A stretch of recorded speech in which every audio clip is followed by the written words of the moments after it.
Starețul Iosif își făcea în fiecare seară socoteala duhovnicească.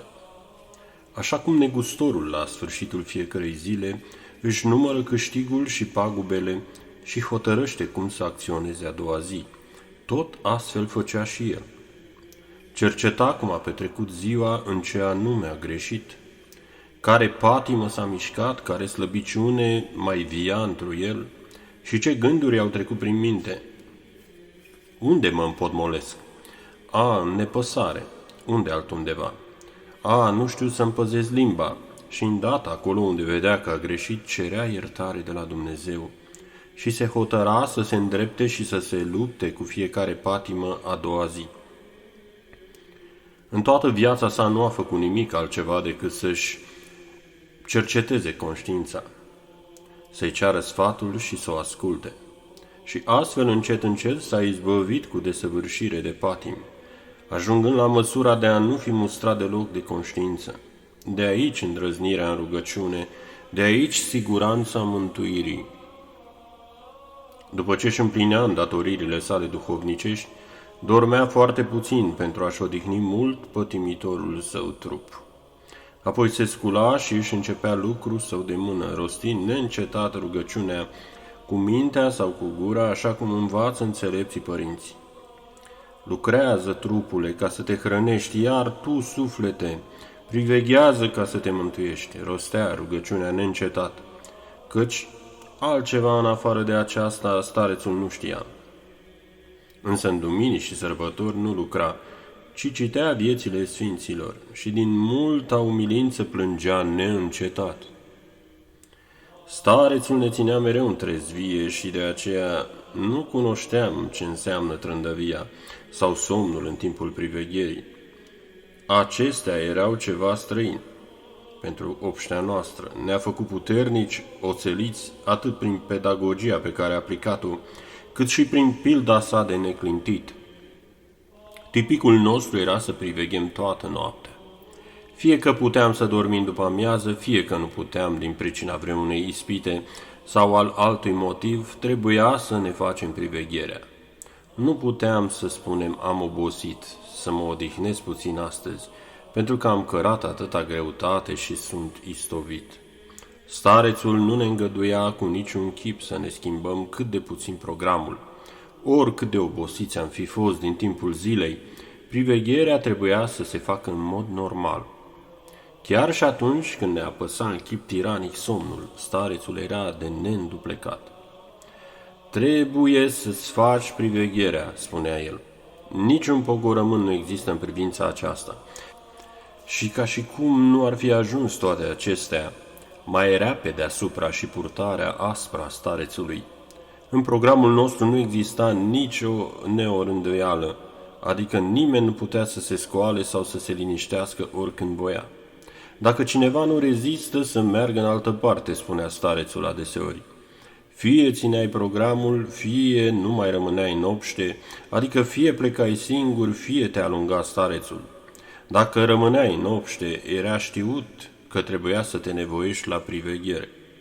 Rugăciunea lui Iisus, rostită cu gura toată ziua la diferitele ascultări grele, iar seara priveghere.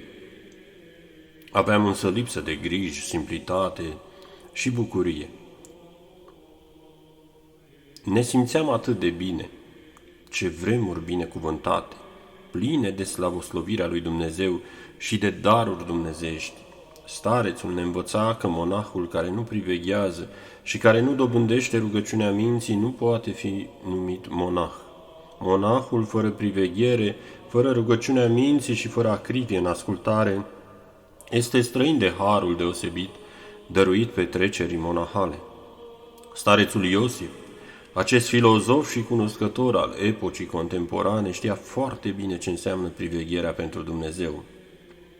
Nu pierderea nopților în petreceri lumești, ci stăruință în priveghere cu rugăciune, făcută după rânduială, și o viață ascetică atentă ne ajută ca să nu ne lipsim de harismele înalte și alese ale lui Dumnezeu. Privegherea într-o cunoștință săvârșită cu trezvie și rugăciune, hărăzește mari daruri duhovnicești creștinului ce se ostenește.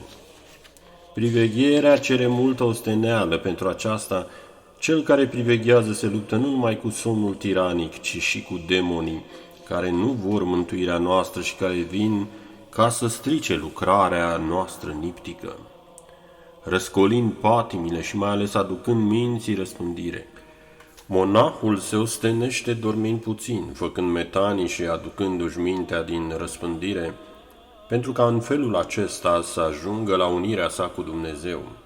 Starețul ne spunea că prin privegherea într-o cunoștință, monahul dobândește ochi de heruvim. Devine atât de străvăzător, încât îi vede de departe pe demoni, care cu viclenia lor se silesc să despoaie sufletul de armătura acestuia. Vede chiar și cea mai mică mișcare a patimilor și astfel apucă înainte și ia măsurile necesare pentru înfruntarea lor. Sfântul meu stareț insista mult asupra săvârșirii acestei mult folositoare privegheri, care curățește mintea, o face văzătoare de Dumnezeu și îi dă putința de a se urca până la al treilea cer și de a atinge într-un chip duhovnicesc tainic cele negrăite ale vieții veșnice. Și astfel ne povățuia prin priveghere și rugăciunea minții la pregustarea împărăției lui Dumnezeu, a Ierusalimului celui ceresc, așteptând cu ardoare clipa plecării, când ne vom face părtași pentru veșnicie ai acestei împărății.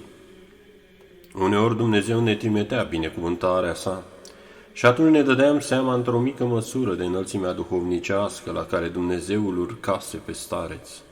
Dar firește, nu puteam noi să cunoaștem adâncimea și înălțimea, lățimea și lungimea lucrării rugăciunii minții la care ajunsese starețul, care timp de 7 până la 10 ore își închidea mintea în inimă.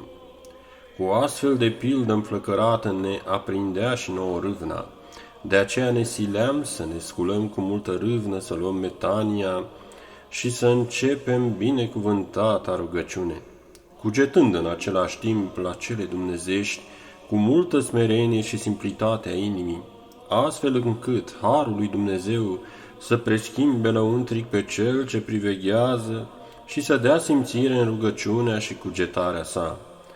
Sfatul, scopul, îndemnul și supravegherea sa erau pentru ca noi să rostim rugăciunea lui Isus și să priveghem cu bărbăție. De aceea mă întreba adeseori: micuțule, cum merge rugăciunea? Cum merge privegherea? Nu prea bine, sunt puțin cam mototolite, îi spuneam eu.